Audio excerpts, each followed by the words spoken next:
ada sebuah hadis Nabi SAW yang berbunyi, kata Nabi SAW, sesungguhnya ya taun itu wabah. Ada yang mengatakan dia pes, ada yang mengatakan dia kusta, segala macam lah pendapat para ulama tentang masalah itu ya. Tapi kata Nabi SAW, taun itu atau wabah tidak akan datang ya kecuali karena atau telah datang kepada orang-orang umat sebelum kalian karena dosa mereka. Jadi itu adalah sebuah siksaan. Dan Allah jadikan rahmat bagi orang beriman. Lalu kata Nabi SAW begini. Tepatnya riwayat hadis Bukhari-nya ya. Laisa min rajulin yaqa'ut ta'un. Tidak ada seseorang pun yang tertimpa ta'un. Wabah lah kalau kita.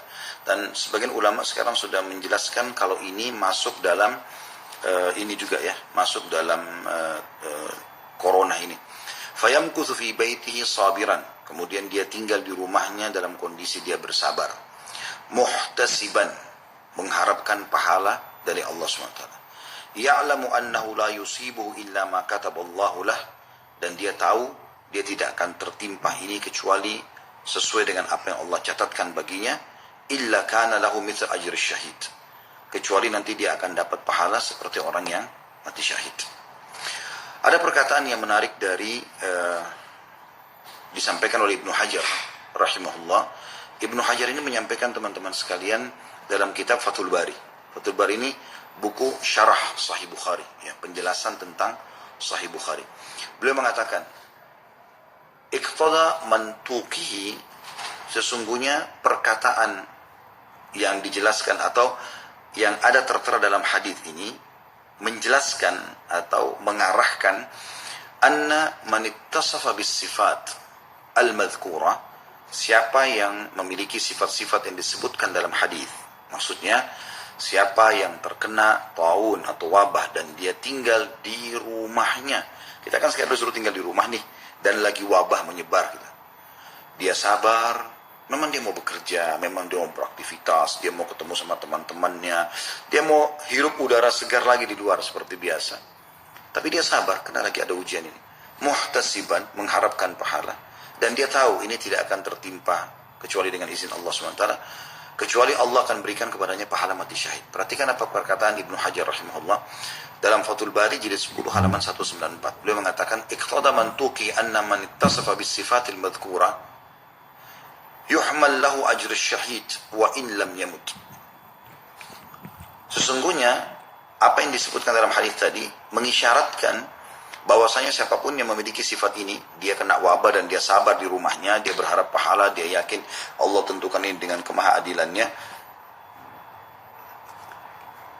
maka dia akan diberikan pahala syahid walaupun dia belum mati. Nah, ini luar biasa ya. Artinya saya melihat ada hikmah juga tambahan. Selain memang ini hal yang harusnya kita bertobat kepada Allah SWT. Mungkin memang ini penyebab dari dosa-dosa. Tetapi kalau orang muslim sudah diuji oleh Allah SWT, kemudian dia bersabar. Ya, dia bersabar. Dia coba bersabar.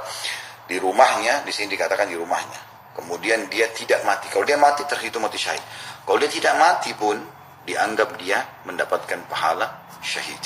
Ini satu hal yang luar biasa, teman-teman sekalian. Oke, ini yang saya ingin tambahkan pada malam ini. Selain daripada kemarin sudah kita jelaskan juga agar teman-teman sekalian coba kembali kepada pengobatan-pengobatan nabawi, ya, terutama untuk meningkatkan imun tubuh. Dan sudah saya jelaskan kemarin tentang habbatis sauda atau jintan hitam. Usahakan teman-teman selalu memilikinya. Saya ingatkan kembali, bisa butirannya yang Anda punya, ya. Dan insya Allah Anda akan ikuti di YouTube dan di Instagram. Kami akan angkat cuplikan yang kemarin yang saya adakan khusus membedah panjang lebar masalah habbatus sauda. Bisa dicampur dengan madu, bisa dicampur dengan minyak zaitun, dengan za'faran atau safran. Ya, itu kita konsumsi ya. Kalau masih bijiannya Anda punya sampai terasa pedas, karena dia seperti lada, baru kemudian Anda telan insya Allah. Tapi jangan ditelan dalam butiran itu walaupun kecil ya, karena dia masih punya kulit. Sebagian ilmuwan mengatakan ini kalau ditelan seperti itu maka tidak akan ada manfaatnya, karena dia akan keluar dengan kotoran dalam kondisi belum sempat pecah, karena lambung tidak bisa mengelolanya karena dia masih punya kulit, makanya digigit. Kalau Anda bisa tumbuk menjadi halus di blender, kalau kita atau mungkin punya minyaknya, maka kemudian dikonsumsi itu lebih bagus tentunya ya.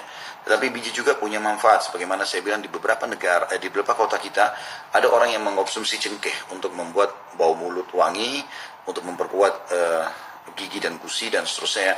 Nah seperti itu kurang lebih habatus sauda. Jadi Anda bisa miliki itu, saya sudah sebutkan berkisar harga antara 150 sampai 250 ribu per kilo, dan 1 kilo itu sudah sangat banyak sekali isinya. Nah ini bisa Anda taruh di teh, di kopi, di susu, di air putih ya. Apalagi kalau Anda bisa campur dengan madu, maka sangat besar manfaatnya insya Allah. Itu yang kita bahas.